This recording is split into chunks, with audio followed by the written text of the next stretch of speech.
my wife Sandy's idea. She runs the Yukon Valley Nature Center, so she's working closely with a visiting research team. Welcome to Yukon Valley's wetlands. The last time I brought both of my daughters here to spot birds, they told me that all the bird spotting in the world wasn't worth the smell. Turned out that a bear had left a rotting moose carcass in the summer sun. I decided to spot birds somewhere else, just in case the bear came back for seconds. Watch your footing at the water's edge. It can be easy to slip and fall in. Just fill one of the containers you have with water. The pesticides we're using on the forest to prevent beetle infestation are effective, but I still have my doubts about the effects on other wildlife. The Flats are one of our most biodiverse regions, so I can't risk introducing anything dangerous into the water or the food chain. Nicely done. First time I was there, I misjudged how stable the edge of a pond was and ended up with one leg knee-deep in the water. I was a rookie at the time, and luckily nobody saw it happen. Can you grab a second sample from a body of water slightly further away from the forest? Can you take some samples from the water beside the forest first? We sprayed a section of the forest western edge last month, so I want to know if anything has changed since then.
That should do for water samples.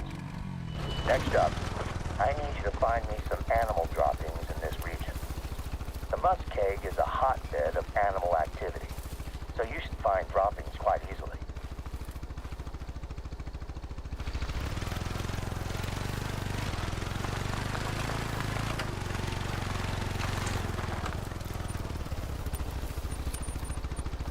If the pesticides have drifted out to the flats, I want to know if it's making it into the food chain. It's been a month since we sprayed, so there's been plenty of time for the pesticides to get out here.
Reindeer, or caribou as they're known in North America, have a long history as the backbone of native Alaskan society.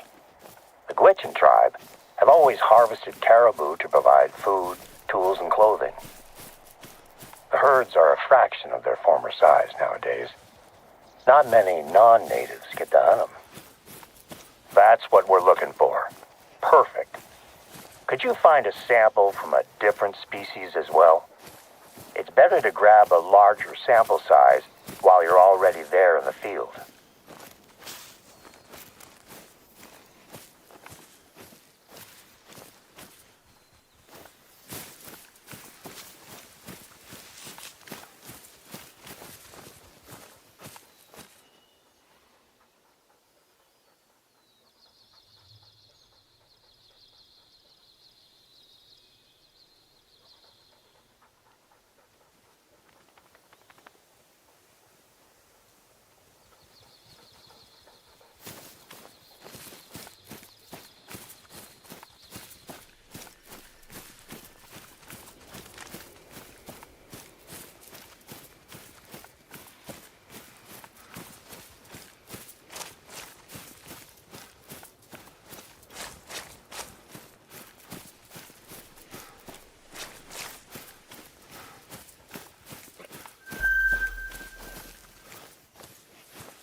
That should do it.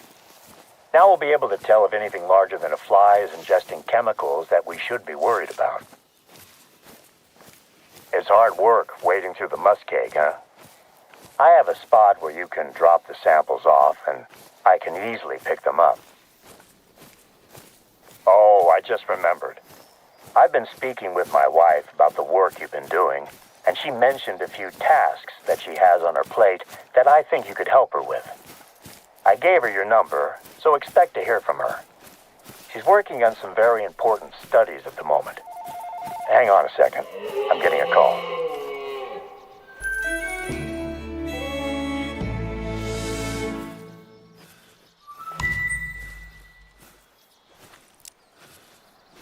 Okay, I'm back. Slight change of plans. Before you drop off the samples, I need you to grab a hatchet from the outpost at the western edge of the flats.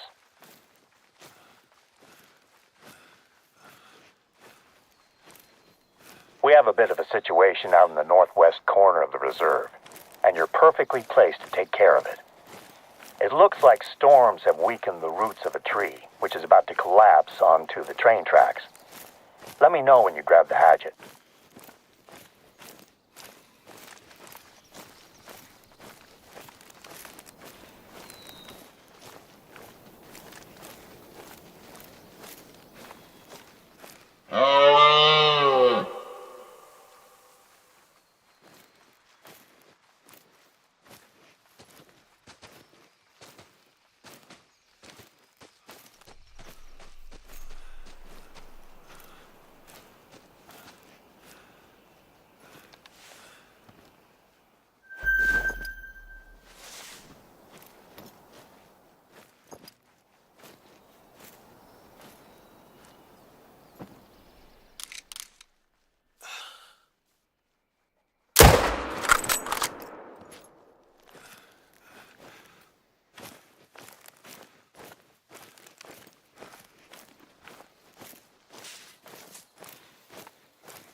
catch it? Great. I hope our visitors haven't been using it to open their beans. You're gonna need a nice sharp edge. It's small, but it should do the job. There's a lake just to the north of the flats. I'll be flying over it on my way home. If you drop that stuff off there, I can jump out, grab it, and get it to one of our ecological research teams today, instead of you having to walk around with a bag full of droppings and swamp water.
Samples ready for pickup?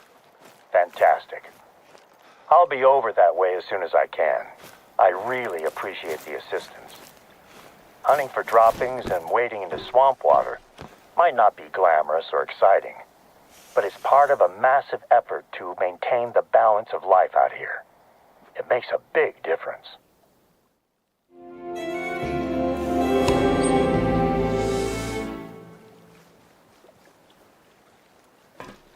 You ready to head out to the tracks? Just knowing that tree is hanging over the train track is making me anxious. It's a little bit of a hike, but it's worth it to see the rail bridge. Let me know once you've found the tree. With any luck, it won't take you long to clear it out of the way.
You're getting close to the tree that's threatening to fall onto the tracks.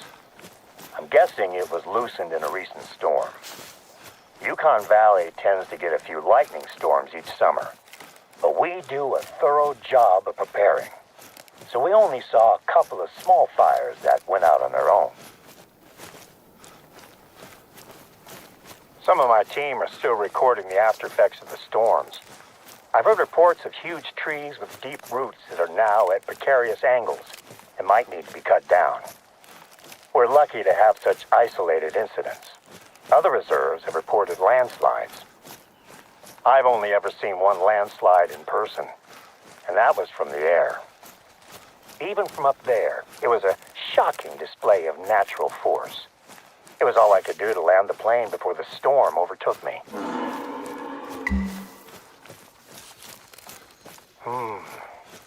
It's hard to tell what caused this tree to tip over. I guess the big question is how to do this properly. But I trust you to get the job done. I hope you can make do with a hatchet.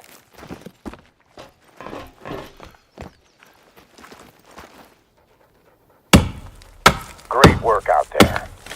The train is behemoth. I honestly don't think a single tree would do more than dent it in a collision. But I'd rather not take the chance and risk a serious accident. Speaking of the train, it's due to pass by at any moment.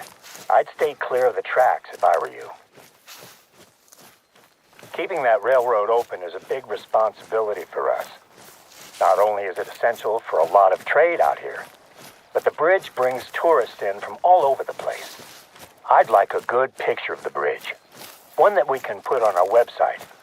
See if you can snap it while the train is passing over it. That'll look great. That looks like a good spot to take the photo. I used to come out to this corner of the reserve with my family. We'd spend long weekends camping, and I'd teach my youngest daughter, Kara, how to shoot. My older daughter, Deanna, was still an angry teenager who needed convincing to take part in any activity. She'd always be laughing and having fun by the end of the trip, though. That's the shot we needed. It's a shame we couldn't catch it with the train on top, but it's still good. Those trips are some of my favorite memories. It brought us all closer as a family. Being alone together. I'll send this picture over to Sandy. Her team takes care of the Yukon Valley website.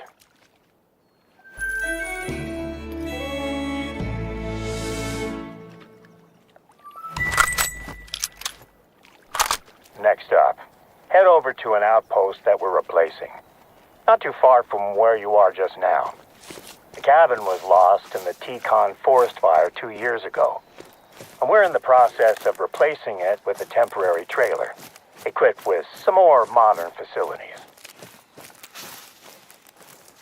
Due to the level of damage that was sustained by this area of the reserve, it has attracted several researchers who would like to perform long-term studies in the region.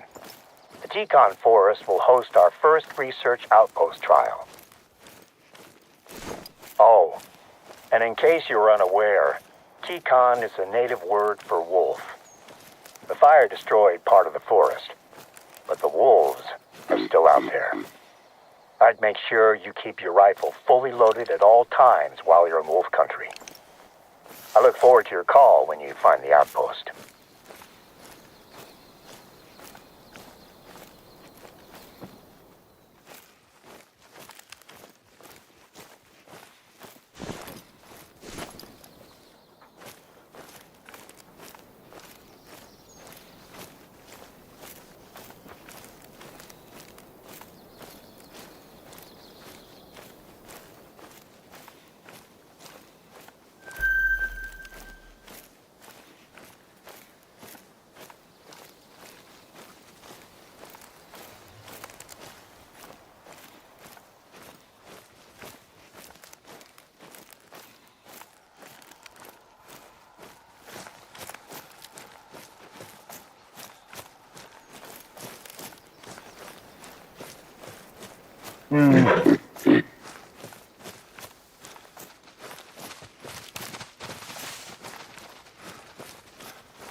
one of nature's most widespread predators.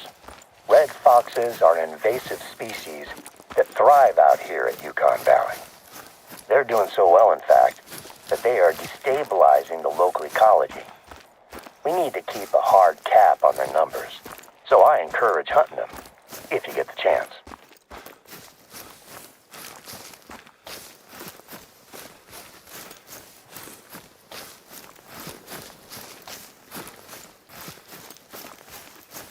I saw the fires that tore through that forest, and I still struggle to accept just how quickly the landscape can transform into smoldering ash.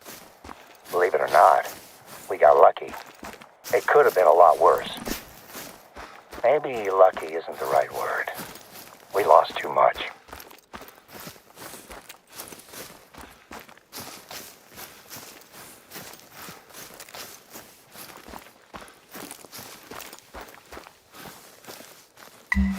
This is the Basri Memorial Outpost, or at least it will be, once you get it up and running.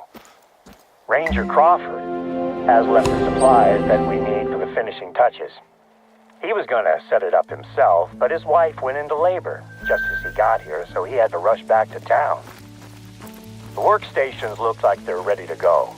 If this trial goes well, we might see more researchers setting up camp across the reserve.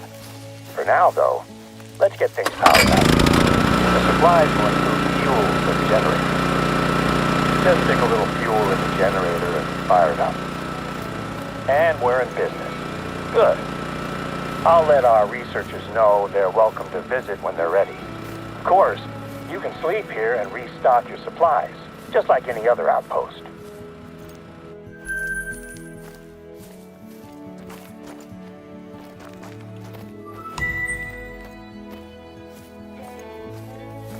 The outpost is just the first part of our restoration efforts. The supplies should contain a couple of things that you're going to need for your next job. Planting new saplings. Take the bag of spruce saplings and the shovel, and let me mark a spot for you on your map.